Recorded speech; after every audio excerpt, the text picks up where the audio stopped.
में हम लोग क्लास 12th केमिस्ट्री के 3 वेरी मोस्ट इंपॉर्टेंट नियम देखेंगे जो बोर्ड एग्जाम में हर साल राउट का नियम आता है। ध्यान रखना, 3 वेरी मोस्ट इंपॉर्टेंट हमारे पास ला है। ला मतलब क्या होता है?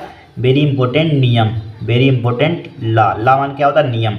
ठीक है, देखिए राउट का नियम लगातार आ रहा है। 2019 में आया राउट का नियम, कोल्हाउस का नियम हर साल आते हैं। 2019 में आया, 20 में आया, ठीक है, और 22-21 में तो पेपर ही में 22 में आया, 23 में आया। लगातार पेपर उठाकर देख लेना, हर साल आपको मिलेगा, हर सेट में मिलेगा यहाँ पर राउट का नियम। यहाँ पर भले 1-2 सेट छूट जाए लेकिन हर सेट में छपा होता है राउट का नियम। देखिए राउट का नियम क्या होता है? जब किसी विलायक में आवासीय विलेय घोला जाता है। देखिए विलायक क्या होता है, विलेय क्या होता है, समझ लीजिए। विलायक और विलेय, मान लीजिए आप शरबत घोल रहे हैं, मान लीजिए शरबत में क्या डालते हैं? चीनी डालते हैं, यहाँ पर चीनी, ठीक है, चीनी डालते हैं और क्या डालते हैं पानी डालते हैं, जल डालते हैं। जो हमारे पास घुलकर बनता है वही क्या हो जाता है? शरबत। मतलब वही क्या हो जाता है? विलयन हो जाता है। वही जो घुलता है वही क्या हो जाता है? विलयन हो जाता है। देखिए चीनी हमेशा आप क्या डालेंगे? कम मात्रा में डालेंगे। चीनी क्या होती है? जो कम मात्रा में होता है वो क्या होता है? विलय होता है, ठीक है, विलय होता है। जो ज़्यादा मात्रा में डालते हैं वो क्या होता है? ज़्यादा मात्रा में डालते हैं वो क्या होता है? विलायक होता है। क्या होता है? विलायक होता है यहाँ पर, ठीक है। और जो टोटल बनता है वही क्या होता है? विलयन होता है। विलयन में गया यहाँ पर, ठीक है। जो कम मात्रा में होगा कम मात्रा में होगा विलय होगा, और जो ज़्यादा मात्रा में होगा वो विलायक होगा। यहाँ पर ध्यान रखना, यही लिखा हुआ देखिए। हमेशा देखना चीनी जल में घुलेगी, पानी में चीनी तो घोलते हैं कि पानी जल चीनी घोलते, चीनी में घोल देते हैं, ठीक है। यानी कि जो कम मात्रा में हो तो चीनी है, चीनी आप शरबत घोलते हैं, पानी में घोलते हैं चीनी। जो कम, देखिए यही लिखा। और जब किसी विलायक में आवासीय विलय घोला जाता है, जो विलायक में हम चीनी घोलते हैं, मान लीजिए जल में चीनी है, सपोज आवासीय मान लीजिए चीनी है यहाँ पर विलय चीनी को हम किसमें घोल रहे हैं? विलायक में घोले। ये लिखा। जब किसी विलायक में आवासीय विलय घोला जाता है, किसमें घोल रहे हैं? विलायक में, यानी पानी में घोल रहे हैं, ठीक है। तो क्या होता है? तो विलायक के वाष्प दाब का अपेक्षिक मान, तो होता है विलायक का वाष्प दाब का अपेक्षिक मान विलय के मोल प्रभाज के बराबर होता है, ठीक है। मोल प्रभाज का फॉर्मूला क्या होता है? मोल प्रभाज को 1 से रिप्रेजेंट करते हैं यहाँ पर, ठीक है, जैसे काई बोलते हैं। 1 बराबर क्या होता है? मान लीजिए ए के मोल निकालना है, ए के तो Na लिख देंगे, Na अपान Na प्लस के Nv, ठीक है। मोल प्रभाज की बाई चांस आपको परिभाषा भी आती है हर साल। मोल की परिभाषा एक घटक के मोलों की संख्या, ठीक है, एक घटक के मोलों की संख्या बिलियन में, ये बोल सकते हैं बिलियन में उपस्थित एक घटक के मोलों की संख्या, ठीक है, और उसमें उपस्थित कुल मोलों की संख्या का अनुपात क्या कहलाता है? मोल प्रभाज कहलाता है। दूसरी भाषा में एक घटक के मोलों की संख्या बिलियन में उपस्थित कुल मोलों की संख्या का अनुपात क्या कहलाता है? मोल प्रभाज कहलाता है, ठीक है। इसको काई से रिप्रेजेंट करते हैं, ठीक है। देखिए मोल प्रभाज का फॉर्मूला क्या होता है? 1 से बराबर Na अपन Na प्लस Nb। तो यहाँ पर देखिए मोल प्रभाज के बराबर होता है। देखिए मोल प्रभाज क्या है यहाँ पर?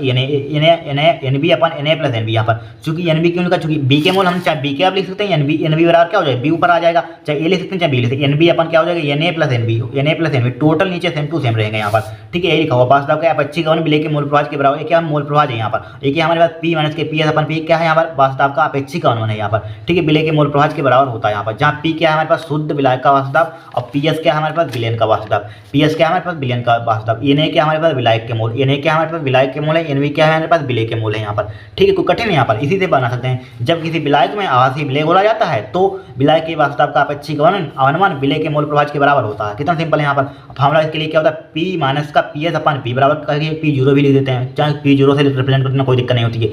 P माइनस के Ps अपन P बराबर क्या होता है? Nv अपन Na प्लस Nb, चाहे Na लिख सकते हैं यहाँ पर, चूंकि यहाँ पर हम बोल रहे हैं जब किसी विलायक में कुछ भी ले सकते हैं तब भी चल जाएगा आपका। जब किसी विलायक में आवासीय विलय घोला जाता है तो विलायक के वाष्प दाब का अपेक्षिक मान विलय के मोल प्रभाज के बराबर होता है, ठीक है। तो Ps क्या है? विलयन का वाष्प दाब, Na क्या है? विलायक के मोल, Nv क्या है? विलय के मोल यहाँ पर, ठीक है। फिर देखिए हेनरी का नियम, बहुत इंपॉर्टेंट है हेनरी का नियम। देखिए स्थिर ताप, ताप जरूर स्थिर रहेगा। स्थिर ताप पर किसी गैस की द्रव्य विलयता, ठीक है, गैस के दाब के समानुपाती होती है। क्या होती है? स्थिर ताप पर। ताप क्या रहेगा? स्थिर रहेगा। स्थिर ताप पर कांस्टेंट रहेगा, एक प्रकार का बोल सकते हैं, ठीक है। स्थिर ताप पर किसी गैस की द्रव्य में विलयता गैस के दाब के समानुपाती होती है। ये क्या हमारे पास? स्थिर ताप पर किसी गैस की द्रव्य में विलयता है यहाँ पर। और क्या है? प्रेशर एंड दाब है। दाब की क्या होती है? समानुपाती होती है। क्या लिखेंगे? स्थिर, इसी से बनाएंगे। स्थिर ताप पर किसी गैस की द्रव्य में विलयता, ठीक है, गैस के दाब के समानुपाती होती है। क्या है? होता है गैस का दाब होता है। क्या होता है? स्थिर ताप पर किसी गैस की द्रव्य में विलयता गैस के दाब के समानुपाती होती है। यहाँ पर कठिन है, यहाँ पर बताइए, कुछ नहीं यहाँ पर। फिर देखिए यहाँ पर जहाँ है का जब समानुपाती का साइन हटाएंगे क्या हो जाएगा? KH आ जाएगा। KH क्या होता है? हेनरी कांस्टेंट, हेनरी नियतांक, ठीक है। M क्या होती है? घुली गैस की मात्रा। P क्या होता है? समय पर गैस का दाब। KH क्या होता है? हेनरी स्थिरांक होता है। क्या होता है? हेनरी स्थिरांक होता है यहाँ पर। कोई कठिन नोट कर लीजिए इनको, बहुत इंपॉर्टेंट है, ध्यान रखना। राउल्ट का नियम छपेगा जरूर, हर साल आता है। और हेनरी का नियम, अब कोल्हाउस का नियम देखेंगे। किसका नाम नियम देखेंगे हम? कोल्हाउस का नियम देखेंगे। नोट कर लीजिए इसको, ठीक है, इसको आप नोट कर लीजिए। देखिए कोल्हाउस का नियम वेरी मोस्ट इंपॉर्टेंट, ध्यान रखना।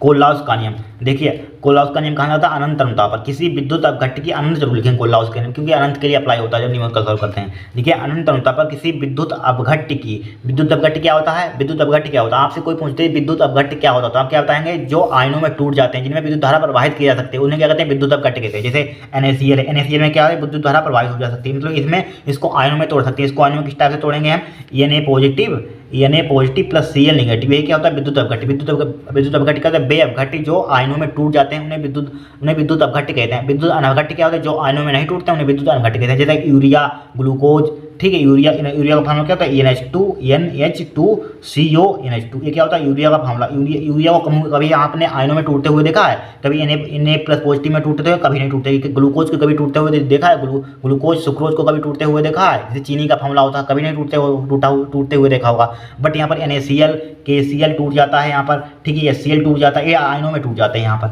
ठीक है, क्या हो जाते हैं, आयनों में टूट जाते हैं। बट यूरिया, ग्लूकोज और सुक्रोज ये आयनों में नहीं टूटते हैं, इसीलिए ये विद्युत अनघट्ट के उदाहरण है और विद्युत अपघट्ट के उदाहरण एग्जाम्पल पूछे जा सकते हैं, ध्यान रखना, ठीक है। ये लिखा हुआ अनंत अनुता पर किसी विद्युत अपघट्ट की विलयन की तुल्यांकी चालकता, चाहे मोलर भी चालकता लिख सकते हैं यहाँ पर, ठीक है, तुल्यांकी चालकता उसके धनायनों व ऋणायनों की तुल्यांकी चालकता के योग के बराबर होती है, ठीक है, योग के क्या होती है, बराबर होती है। यही है यहाँ पर क्या है, अनंत अनुता पर किसी विद्युत अपघट्ट की विलयन की तुल्यांकी चालकता उसके धनायनों व ऋणायनों की तुल्यांकी चालकता योग के बराबर होती है। देखिए लैम्डा यू की क्या है, यू इक्विवेलेंट मतलब कि तुल्यांकी चालकता यहाँ पर, ये क्या है, अनंत का, इन्फाइनाइट का, अनंत है अनंत अनुता पर, इसीलिए अनंत अनुता लिखते हैं यहाँ पर, इन्फाइनाइट होता है अनंत, इसको अपरिभाषित कहते हैं, इन्फाइनाइट इंग्लिश में कहते हैं, ठीक है। अब यहाँ पर धनायनों प्लस ऋणायनों का क्या है, तुल्यांकी चालकता योग के बराबर होती है। यहाँ पर क्या लिखेंगे, यहाँ पर इसी से परिभाषा अनंत अनुता पर किसी विद्युत अपघट्ट की, हमेशा एक विद्युत अपघट्ट के लिए कोल्लाउस का नियम अप्लाई होता है यहाँ पर, ठीक है, ध्यान रखना। अनंत अनुता पर किसी विद्युत अपघट्ट की विलयन की तुल्यांकी चालकता, ठीक है, तुल्यांकी चालकता उसके धनायनों व ऋणायनों की तुल्यांकी चालकता के योग के बराबर होती है। यहाँ पर क्या होती है, योग के बराबर होती है, यही क्या होता है, कोल्लाउस का नियम होता है यहाँ पर, ठीक, कितना सिंपल यहाँ पर है,